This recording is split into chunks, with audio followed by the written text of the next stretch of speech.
Hello students, आज हम class 10 chapter first chemical reactions and equation जो कंटिन्यू चल रहा है और उसमें टाइप्स ऑफ केमिकल रिएक्शंस देख रहे थे, है ना। जिसमें अपन ने लास्ट टाइम जो रिएक्शंस देखी हुई थी उसको एक बार रिवाइज कर रहा हूँ मैं। Combination reaction, decomposition reaction, displacement reaction and oxidation and reduction, है ना। अब ऑक्सीडेशन और रिडक्शन में मैंने आप लोगों को बताया हुआ था कि जो ऑक्सीडेशन होता है वो 3 टाइप्स ऑफ डेफिनेशन हो सकती हैं उसकी। Gain of lose of electron, या एडिशन ऑफ ऑक्सीजन, या रिमूवल ऑफ हाइड्रोजन। उसको अपन क्या कहेंगे? ऑक्सीडेशन। रिडक्शन में क्या होगा? Addition of hydrogen, removal of oxygen, या गेन ऑफ इलेक्ट्रॉन। उसको अपन क्या कहेंगे? रिडक्शन। इसी से जो एक और रिएक्शन बनती है जिसको कहा जाता है, आज अपन वो देख रहे हैं, रेडॉक्स रिएक्शन। अब रेडॉक्स रिएक्शन में जैसा आप अगर इसको देखें ध्यान से तो इसमें ऑक्सीडेशन और रिडक्शन जो है ना, ये ऑक्सीडेशन और रिडक्शन के जो इनिशियल वर्ड है वो यहाँ पर इसमें आए हुए हैं। ये रेडॉक्स, रेड का रेडॉक्स है ना, मतलब रिडक्शन का रेड आया हुआ है और ऑक्सीडेशन का वो एक्स आया हुआ है। इन दोनों से रिएक्शन से मिलकर बना हुआ है रेडॉक्स रिएक्शन।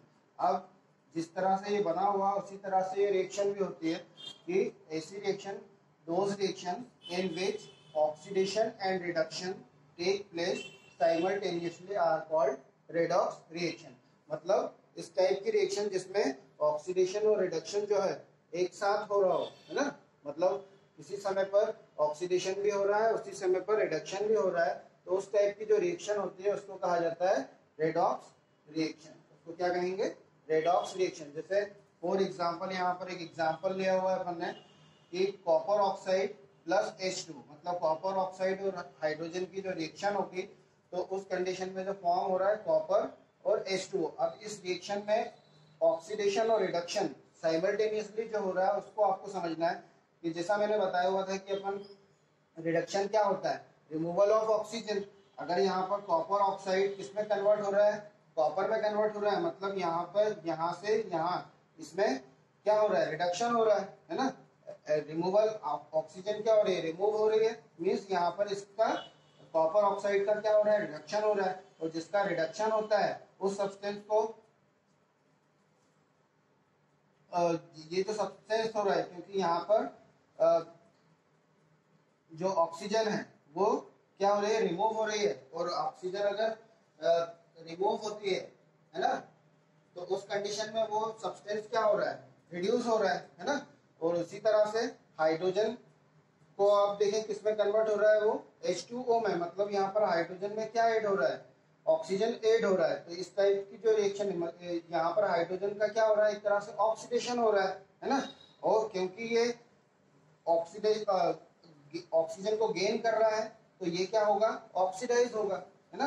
ये क्या होगा? ऑक्सीडाइज होगा। यहाँ पर ऑक्सीजन क्या हो रहा है? बाहर निकल रहा है। रिड्यूस मतलब प्रोसेस जो हो रहा है वो रिडक्शन का हो रहा है जिसमें कि ऑक्सीजन क्या हो रही है? रिमूव हो रही है। तो ये इसका कॉपर ऑक्साइड का रिडक्शन हो रहा है, मतलब ये रिड्यूस हो रहा है। और ये हाइड्रोजन क्या हो रहा है? ऑक्सीडाइज हो रहा है। ठीक है। अब इस रिएक्शन में रिडक्शन भी हो रहा है और ऑक्सीडेशन भी हो रहा है। मतलब इस टाइप की रिएक्शन जिसमें साइमल्टेनियसली रिडक्शन भी हो और ऑक्सीडेशन भी हो उसको अपन क्या कहेंगे? Redox reaction. क्या कहलाती है? Redox reaction. ठीक है। तो ये इसके अंदर ही आएगा। ऑक्सीडेशन एंड रिडक्शन रिएक्शन जो अपन ने देखी हुई थी उसी से मिलकर बना होता है रेडॉक्स रिएक्शन। तो यहाँ पर मैंने आपको बताया कि रेडॉक्स रिएक्शन क्या होती है। अब इसके बाद जो टाइप फिफ्थ है, यहाँ फोर्थ रिएक्शन लिखी हुई है, इसके बाद फिफ्थ टाइप की जो रिएक्शन होती है उसको अपन देख लेते हैं। वो रिएक्शन क्या होती है ना।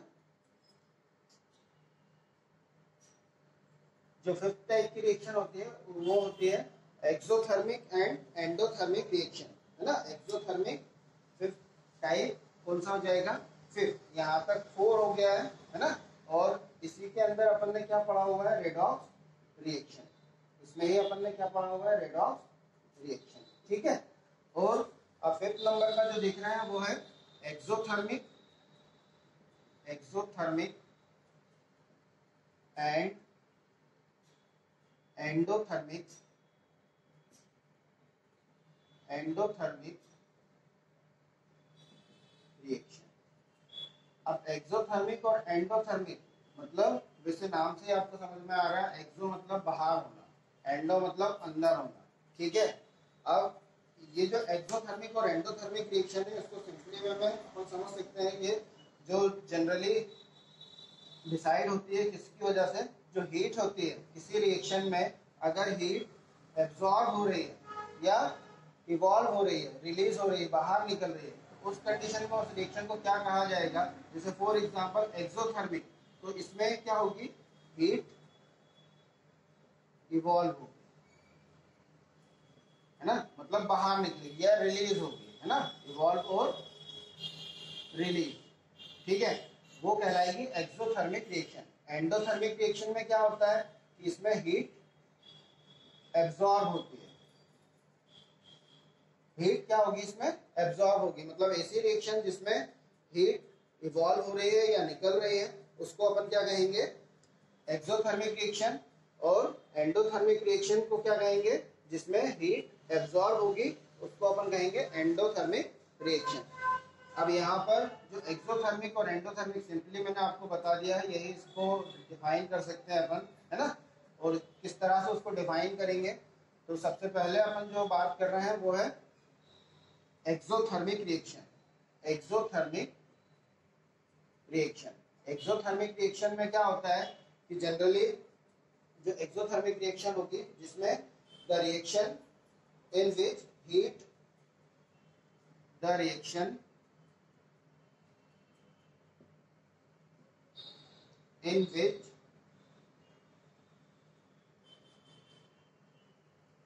in which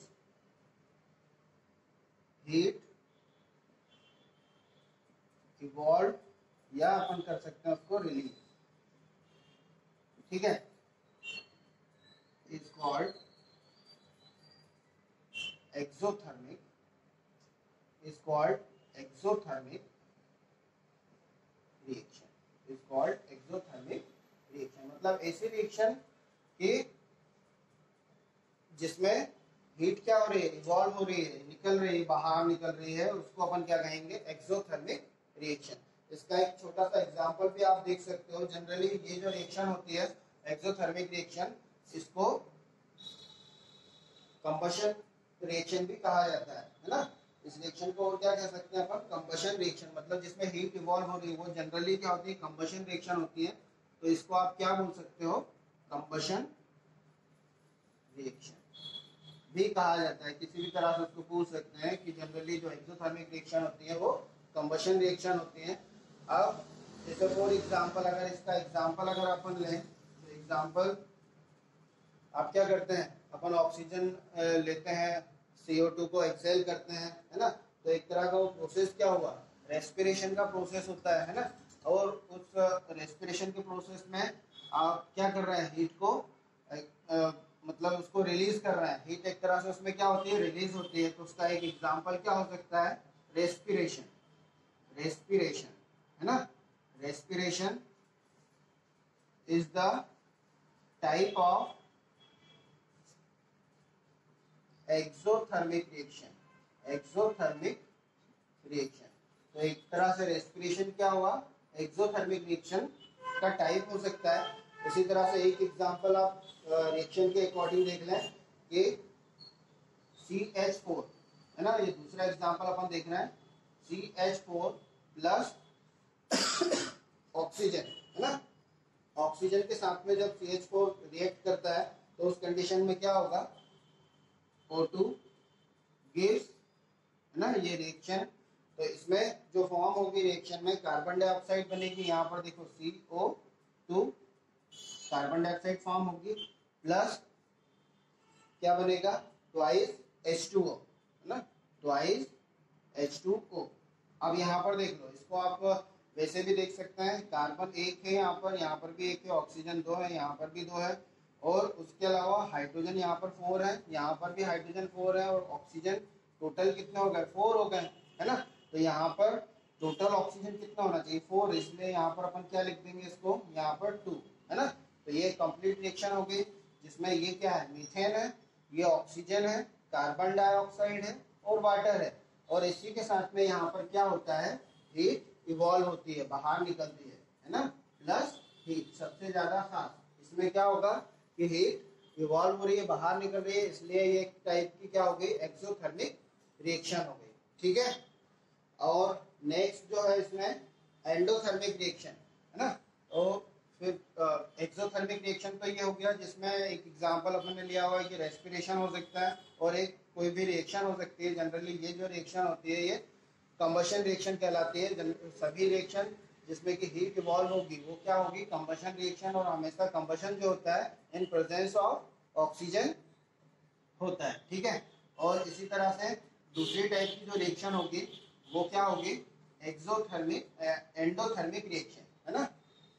एक्सोथर्मिक के बाद अपन क्या देख रहे हैं, एंडोथर्मिक रिएक्शन। Endothermic reaction. अब एक्सोथर्मिक के बाद एंडोथर्मिक रिएक्शन, जैसा कि मैंने आपको बताया है क्या हो सकता है, वो क्या हो सकता है जिसमें हीट क्या होगी, द रिएक्शन। ये पूरी की पूरी रिएक्शन ही लिख देता हूं मैं यहाँ पर है ना। इसकी डेफिनेशन किस तरह से हो सकती है ना, the reaction in which heat is absorbed। Heat क्या होगी उसमें, एब्जॉर्ब होगी है ना, is called endothermic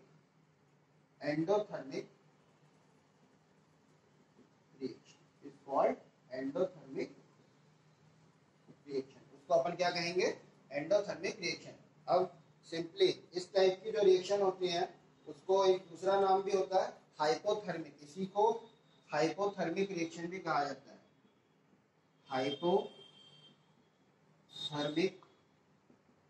reaction, hypothermic reaction भी कहा जाता है इसका। और इसी का जो एग्जांपल होगा वो एग्जांपल क्या हो सकता है कि सिंपली जिस तरह से अपन क्या करते हैं कि जो फोटोसिंथेसिस होता है ना प्लांट्स में है ना, वो एक तरह का क्या होता है एंडोथर्मिक, क्योंकि वो क्या करते हैं सनलाइट से एनर्जी गेन करते हैं, मतलब एक तरह से एब्जॉर्ब कर रहे हैं वो। और पूरा जो प्लांट होता है उसकी रूट्स से लेकर उसकी पूरी ब्रांचेस तक वो क्या करते हैं उसमें सनलाइट की प्रेजेंस में फोटोसिंथेसिस जो होती है रिएक्शन उसको पूरा करते हैं। तो एक तरह से ये जो फोटोसिंथेसिस जो है वो क्या हो गई, एक्सोथर्मिक एंडोथर्मिक रिएक्शन। और दूसरा एग्जांपल क्या हो सकता है इसका, इसी तरह से जिसमें अपन देखें कि हीट उसमें क्या हो रही है, इवॉल्व हो रही है, वो एब्जॉर्ब हो रही है। जैसे फॉर एग्जांपल यहाँ पर आपने क्या ले लिया, NH4Cl। इसको कहा जाता है अमोनियम क्लोराइड। क्या कहेंगे इसको, अमोनियम क्लोराइड, अमोनियम क्लोराइड। और अमोनियम क्लोराइड जो होगा उसको जब हीट करा जाता है ना, मतलब हीट कर रहे हैं, अगर उसको हीट कर रहे हैं तो उसमें क्या हो रही है भाई, हीट वो क्या कर रहा है, एब्जॉर्ब कर रहा है ना। और वो किस में कन्वर्ट हो जाता है, NH3 मतलब अमोनिया प्लस HCl। अब यहाँ पर देख लो, इसको ब्रेक डाउन आप करेंगे तो NH3 और प्लस HCl हाइड्रोक्लोरिक एसिड। इसको क्या कहेंगे, हाइड्रोक्लोरिक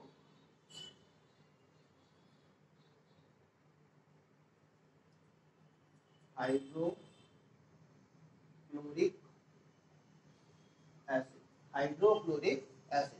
अब इस रिएक्शन में आप देख सकते हैं इसमें क्या हो रहा है कि भाई ये NH4Cl जो है इन प्रेजेंस ऑफ हीट, मतलब जब उसको हीट करा जा रहा है तो हीट एक तरह से वो क्या कर रहा है, एब्जॉर्ब कर रहा है। और किस में डीकम्पोज हो रहा है, अमोनिया और HCl में वो डीकम्पोज हो रहा है। अब जो ध्यान रखिएगा आप कि जो एंडोथर्मिक रिएक्शन जो लिखी जाती है, अगर आप यहाँ पर प्लस हीट लिख रहे हैं, ठीक है, ये भी लिख सकते हैं। और अगर यहाँ पर प्लस हीट आप नहीं लिख रहे हैं, अगर मान लो यहाँ से आपने हीट को हटा दिया तो यहाँ पर आप क्या लिखोगे, इधर हीट लिखी जाएगी माइनस में। जहाँ पर एक्सोथर्मिक रिएक्शन में आप क्या कर रहे थे, यहाँ पर प्लस में हीट लिख रहे थे, और जब एंडोथर्मिक रिएक्शन में अगर यहाँ पर प्रोडक्ट साइड में आपको लिखना है तो यहाँ से आप इसको क्या करेंगे, हटाएंगे, हाँ, और यहाँ पर माइनस साइन के साथ में हीट लिखेंगे, माइनस साइन के साथ में हीट लिखी जाएगी, है ना।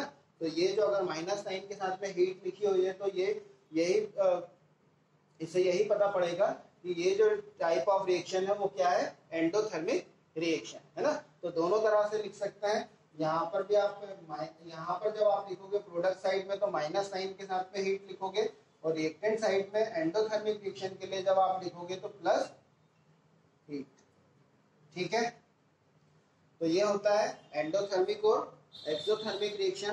तो ये सभी जो थी जितनी भी टाइप्स अपन ने देखे, टाइप्स ऑफ केमिकल रिएक्शन, उसमें first combination reaction, second decomposition reaction, third displacement reaction, fourth oxidation and reduction reaction, जिसके अंदर अपन ने रेडॉक्स रिएक्शन क्या होती है वो भी देखा, और फिफ्थ टाइप जो था एंडोथर्मिक एंड एक्सोथर्मिक रिएक्शन। तो दोनों टाइप को मैंने आपको बता दिया है, और इसको आप अच्छी तरह से प्रिपेयर कर सकते हैं और वीडियो को डाउनलोड करके अच्छी तरह से उसको लिख सकते हैं, क्योंकि यहाँ पर अपन जो नोट्स के अकॉर्डिंग जो रिटर्न वर्क कर रहे हैं, इतना आप लोगों के लिए बहुत काफ़ी है ना। तो एट लास्ट चैनल को सब्सक्राइब करें, लाइक करें, शेयर करें और अच्छी तरह से नोट्स प्रिपेयर करें, पढ़ें। Thank you.